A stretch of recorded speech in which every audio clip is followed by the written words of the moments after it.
try to understand some of the basics of neural network. What's the motivation, like from where the intuition is coming. So if we have like neurons in our brain, and this is the structure of a neuron, and we don't have to fully understand this. I will just try to explain like what is our understanding of these neurons in our brain. So we have this like cell region. Okay, so this is called the nucleus, or also the cell body. And then we have a lot of like these arms kind of thing. So these are called terminals. So we have synapses here, and then we have dendrites. Okay, and then we have this axon. So we're interested in these four elements from the neurons at this point: the cell body, the dendrites arm, the axon, and the synapses. Okay, so what happens is your neurons take activations or some kind of like neural activity, you can say, or some signal, and it flows through the dendrites, and it goes through your nucleus, and there is like some kind of operation which happens, some kind of mathematical operation, you can say, which we truly don't understand, but it can be approximated using, let's say, averaging or summing. So in a way, this cell is actually, or this neuron is getting a lot of signals from all these dendrites, right, as input. And then there is some function which takes all these input signals and do some mathematical operation. Let's assume that's just averaging. So it will average all those activations, and then that activation is actually flowed through this axon.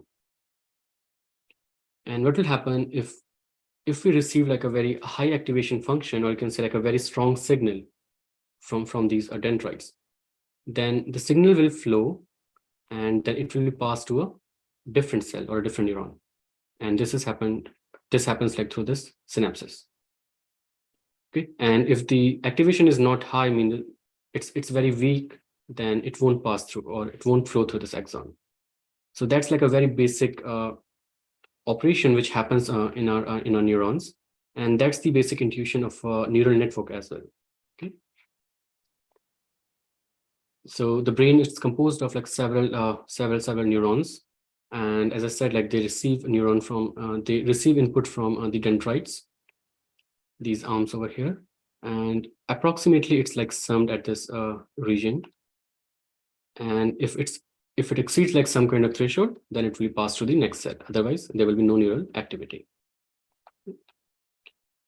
Now, those were like let's say biological models. And if we try to connect multiple neurons, and what we try to do is we try to create artificial models, and we try to connect these neurons together. We try to build these neural nets. So this is kind of a simulation kind of environment, and this is like also called a artificial system.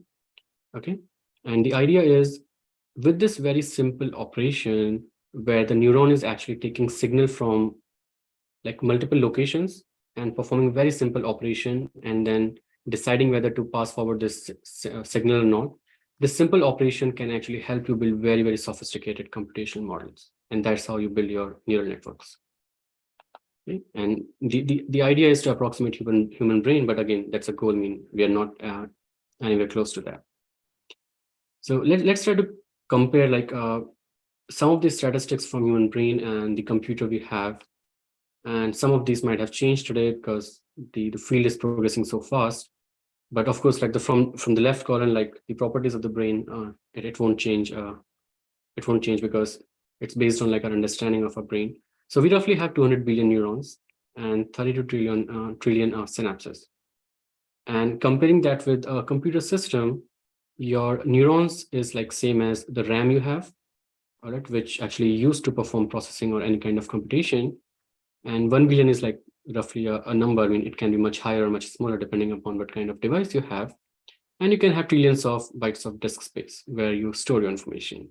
Okay. Computing, like the energy use, brain, it's assumed to be like around 25 watt, and energy watt, again, it depends on what kind of system you have. It could be anywhere from 30 watts to 90 watts. In terms of processing speed in brain, based on like an understanding, it's roughly 100 hertz. But the computers mean they are much, much faster. Okay. And this is a very interesting aspect. Our brain, it can actually work in parallel, distributed. And again, we know like the female part, like it's actually very efficient in performing multiple tasks at the same time. And based on my personal experience, I have seen that a lot.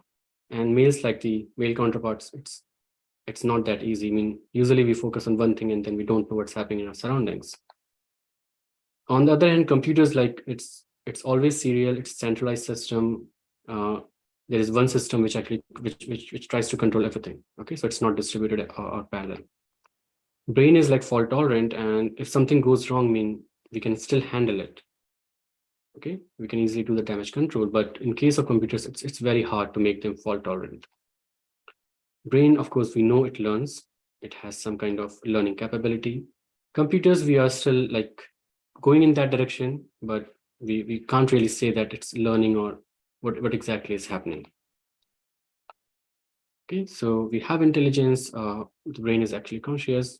Computers, no. Some might argue, but still, from my personal experience, what I have seen, we are still far away from this intelligence and conscious. Okay, so let's try to understand, given that structure of neuron, which comes from like a brain, how we can compute like this kind of operation mathematically, and that will be the foundation of your neural network. Okay, so this is the neural structure which we just discussed. That's the cell, the nuclei, and these are the dendrites from where the signals are actually flowing in and going through the axon. And depending upon whether the strength is sufficient or not, it will flow out through the axons to the next neuron. Now, what we can do is we can take these as parameters, like as input data points, right? Let's say we have x1 to xn different input signals. And corresponding to each input signal, we have some kind of weight. And that weight is represented by, let's say, this arrow over here, right? And then as an operation, what we try to do is we try to sum all these signals using these weights. Now, if you remember from like the concept of linear combination, what exactly we are trying to do is we are taking a linear combination of these input signals using these weights. So each of this weight will be multiplied with the signal and will be added to the weighted multiplication of the next signal, right? And whatever output we get, then we try to test whether this is like sufficient or not. If it's sufficient, it will pass. If not, it won't pass.